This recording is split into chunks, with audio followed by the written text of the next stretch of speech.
എല്ലാവർക്കും നമസ്കാരം. ഞാനിന്നിവിടെ തയ്യാറാക്കുന്നത് നല്ലൊരു ചിക്കൻ ബിരിയാണിയാണ്.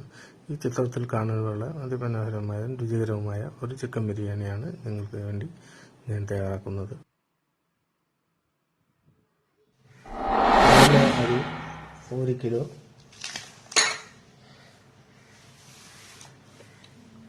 സവാള, കാരിമുളക്, നാരങ്ങ, തക്കാളി,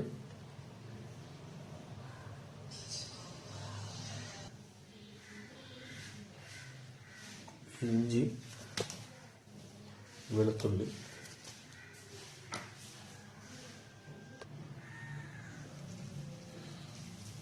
മല്ലിയില,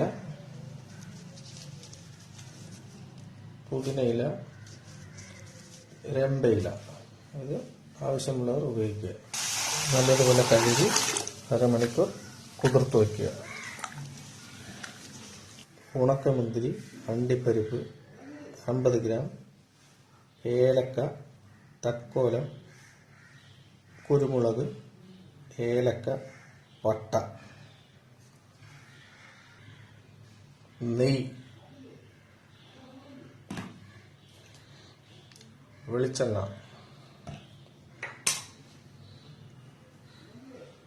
മുളക് പൊടി,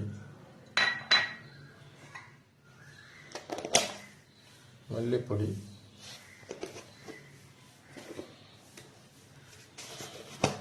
ഗരം മസാല,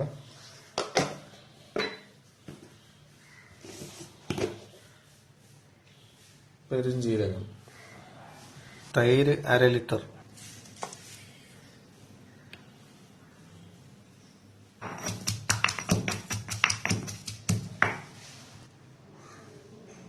ചതച്ച ഇഞ്ചി, വെളുത്തുള്ളി, നാരങ്ങ നീര്,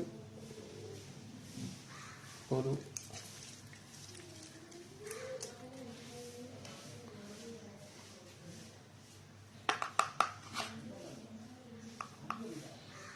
മഞ്ഞപ്പൊടി, 1 സ്പൂൺ മുളക് പൊടി,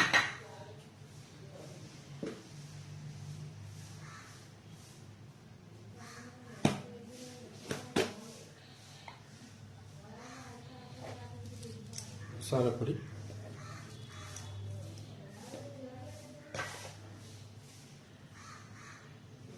ആവശ്യത്തിന് ഉപ്പ് ചേർത്ത് നല്ലതുപോലെ വിരകിയെടുക്കുക.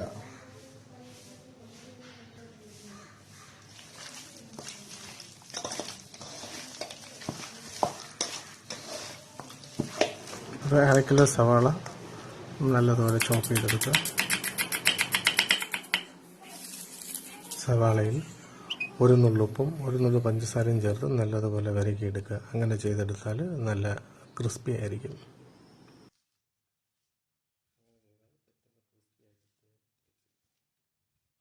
കരിക്കാതെ ഇതേ പരുവത്തിൽ കോരിയെടുക്കണം. കരിഞ്ഞു കഴിഞ്ഞാൽ അതിൻ്റെ ടേസ്റ്റ് വേറെയാണ്. ഇങ്ങനെ ബ്രൗൺ കളറിലാകുമ്പോൾ നല്ല ടേസ്റ്റ് ആയിരിക്കും. അടുത്തത് നമുക്ക് റൈസ് ബോയിൽ ചെയ്തെടുക്കണം. അത് ഒരു സവാള, രമ്പയില എല്ലാം ഇട്ട് ഇളക്കിയ ശേഷം അതിൻ്റെ കൂടെ പട്ട, ഗ്രാമ്പ്, തക്കോലം എല്ലാം കൂടി ഇട്ട് അല്പനേരം വഴറ്റുക. ഇവിടെ ബേ ലീഫ് ഉണ്ടാവും, ബേ ലീഫ് കൂടി ഇടുക. നല്ല മണം ഉണ്ടായിരിക്കും.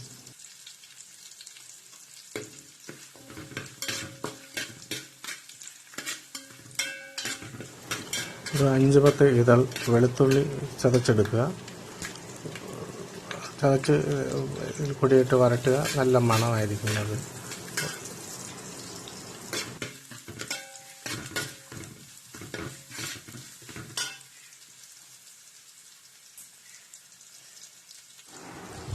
ഒരു 100 ml തൈര് ഒഴിക്കുക. അത് പുളിപ്പില്ലാത്ത തൈര് തന്നെ ഒഴിക്കണം.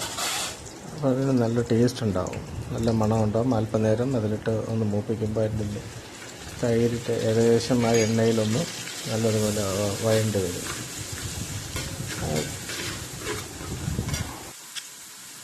അല്പം നെയ്യ് കൂടി ഒഴിച്ച് വഴറ്റുക.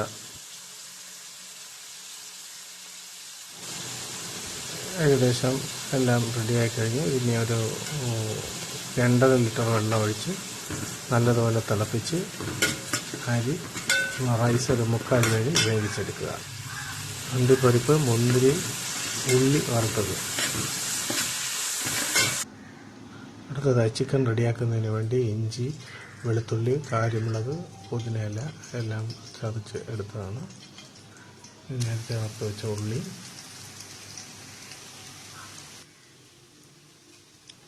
ഇതിൽ ഞാൻ സവാള കുറച്ച് ഒരു ഹാഫ് ബോയിൽ എണ്ണയിൽ തന്നെ വേവിച്ചെടുത്ത സവാളയാണ് ഞാൻ ഇതിലിട്ടിരിക്കുന്നത്. അത് കുറച്ചുകൂടി ചിക്കൻ്റെ മസാലയ്ക്ക് നല്ല രുചി ഉണ്ടായിരിക്കുന്നതാണ്. അതിന് വേണ്ടിയിട്ടാണ് അങ്ങനെ പച്ച സവാള ഇതിനകത്ത് ഞാൻ ഉപയോഗിച്ചിട്ടില്ല. ഇത് വറുത്ത സവാളയാണ് ഞാൻ ഇതിനകത്ത് ഉപയോഗിച്ചിരിക്കുന്നത്.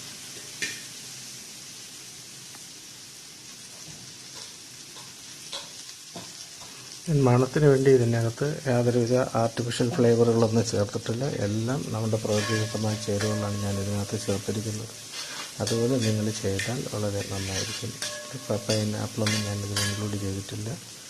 ഇത് നല്ല രുചികരമായിരിക്കും ഒരു ബിരിയാണി ആയിരിക്കും. നിങ്ങളെല്ലാവരും ഇതൊന്ന് ശ്രമിച്ച് നോക്കുക. വീഡിയോ ചിലപ്പോൾ അല്പം നെഗറ്റീവ് ആയിരിക്കും, എന്നാലും ചെയ്യുന്നവർക്ക് മനസ്സിലാകത്തക്ക രീതിയിലാണ് ഞാൻ ഈ രീതിയിൽ ചെയ്തിരിക്കുന്നത്.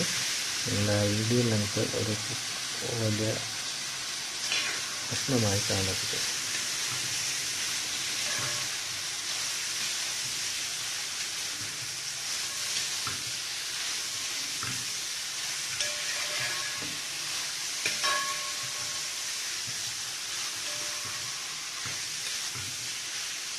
ഞാൻ കുക്ക് ചെയ്യാനായിട്ട് ഉപയോഗിച്ചിരിക്കുന്ന അടുപ്പ് ഹൈ പ്രഷർ ബർണറാണ്. നല്ല ഹോട്ടൽ റെസിപ്പീസിന് വേണ്ടി ഉപയോഗിക്കുന്ന മെറ്റീരിയലാണ് ഇതിൽ ഉപയോഗിച്ചിരിക്കുന്നത്.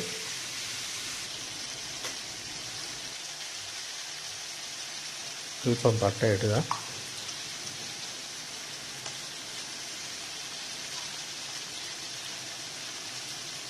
5-6 ഏലക്ക ചതച്ചിടുക.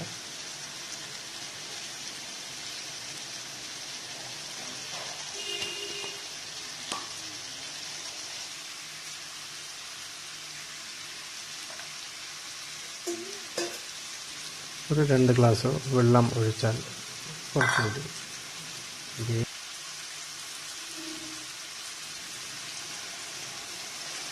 ഒരു ചെറിയ കഷ്ണം ഒരു 50 ഇല കൂടി ഇടുക.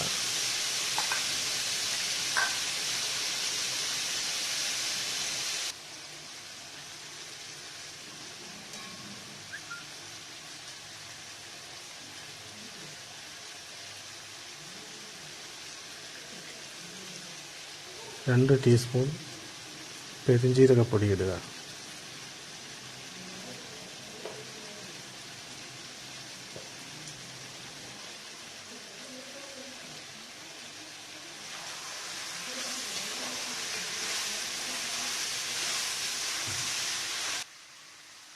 അരിഞ്ഞു വെച്ച മല്ലിയിലയും പുതിനയിലയും ഇടുക. അത് നല്ലതുപോലെ കൂട്ടി യോജിപ്പിക്കുക.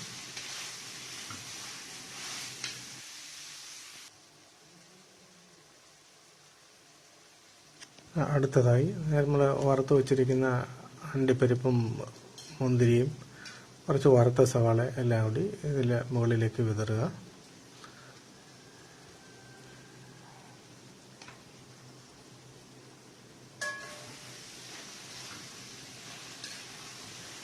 കുറച്ചുകൂടി നല്ല ടേസ്റ്റ് കിട്ടുന്നതിന് വേണ്ടിയാണ് ഇത് ചെയ്യുന്നത്. വളരെ നല്ല ടേസ്റ്റ് ആയിരിക്കും. ലാസ്റ്റിലായി ഒരു 100 ml തൈര് കൂടി ചേർത്ത് കൊടുക്കുക. അതും പുളിപ്പില്ലാത്ത തൈര് തന്നെ ആയിരിക്കണം ഉപയോഗിക്കാനുള്ളത്. നല്ലതുപോലെ ഇളക്കി കൊടുക്കുക. തൈര് ചേർത്ത് കഴിയുന്നതോടുകൂടി ചിക്കൻ വളരെ സോഫ്റ്റ് ആയിരിക്കും. നമ്മളിനി ഹാർഡായ ചിക്കനും നല്ല സോഫ്റ്റ് ആയിരിക്കും.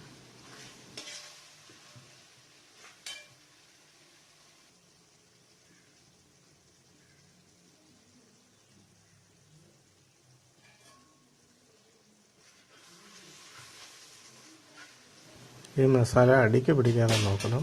വളരെ കെയറായിട്ട് ചെയ്യുക. ഇതുപോലെ ഇളക്കി കൊടുക്കുക. ചെറിയ ക്വാണ്ടിറ്റി ആണെങ്കിൽ മാത്രമേ ഇങ്ങനെ ചെയ്യാൻ കഴിയൂ. അല്ലാത്തത് വലിയ ക്വാണ്ടിറ്റിയൊക്കെ ചെയ്യുമ്പോൾ അതിൻ്റെതായ നിലയിൽ അത് ചെയ്യേണ്ടി വരും. ഇപ്പോൾ റൈസ് ഇതിനകത്തേക്ക് മാറ്റുകയാണ്.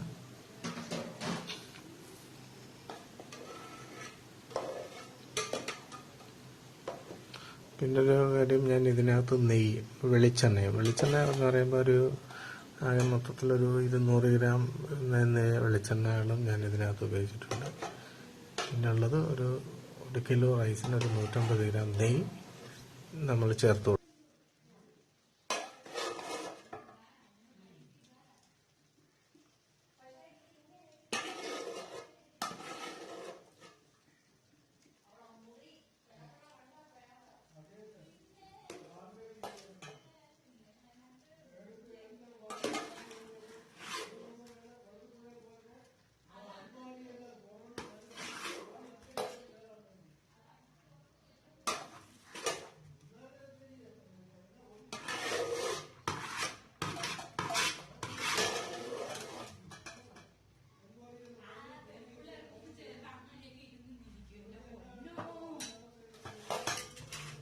ഇവിടെ ഞാൻ ദം ചെയ്യാനായിട്ട് ഉദ്ദേശിക്കുന്നത്, സാധാരണഗതിയിൽ അടിയിൽ കനലും മുകളിലും കനലിടും.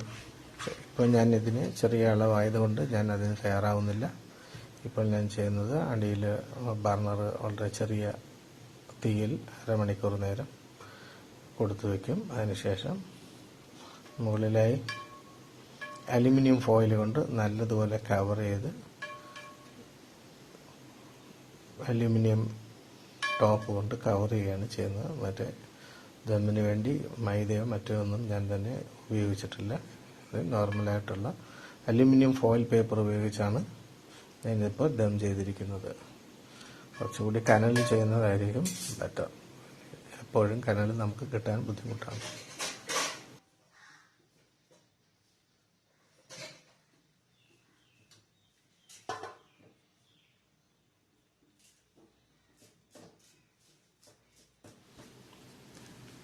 ഇനി അടുത്തതായി നമുക്കിതിൻ്റെ മുകളിൽ കുറച്ച് മല്ലിയിലയും പുതിനയിലയും ഇടാം. ഇതിൽ കാണുന്ന പോലെ കുറച്ചിട്ടാൽ മതി, കൂടുതൽ ആവശ്യമില്ല.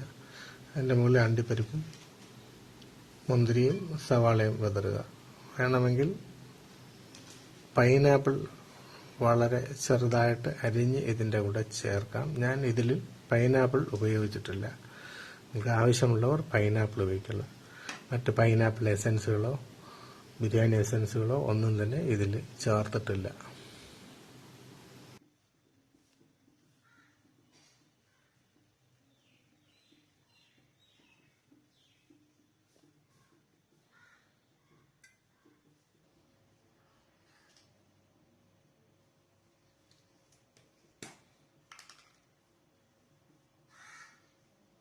വീഡിയോ അല്പം കൂടി ചെറുതാക്കാമായിരുന്നു.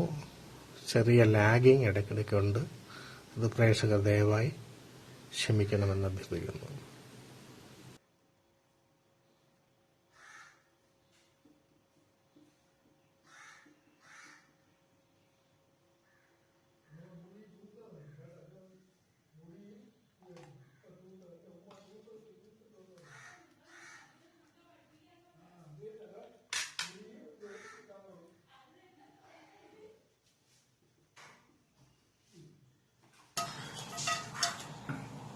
നമ്മൾ പൊട്ടിക്കുകയാണ്.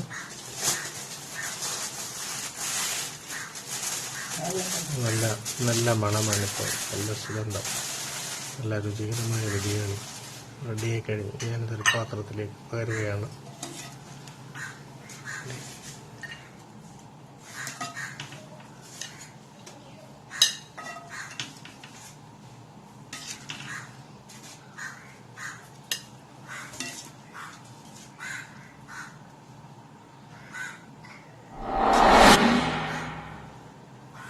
പ്രേക്ഷകർക്ക് എൻ്റെ ബിരിയാണി റെസിപ്പി ഇഷ്ടപ്പെട്ട് കാണുമെന്ന് കരുതുന്നു.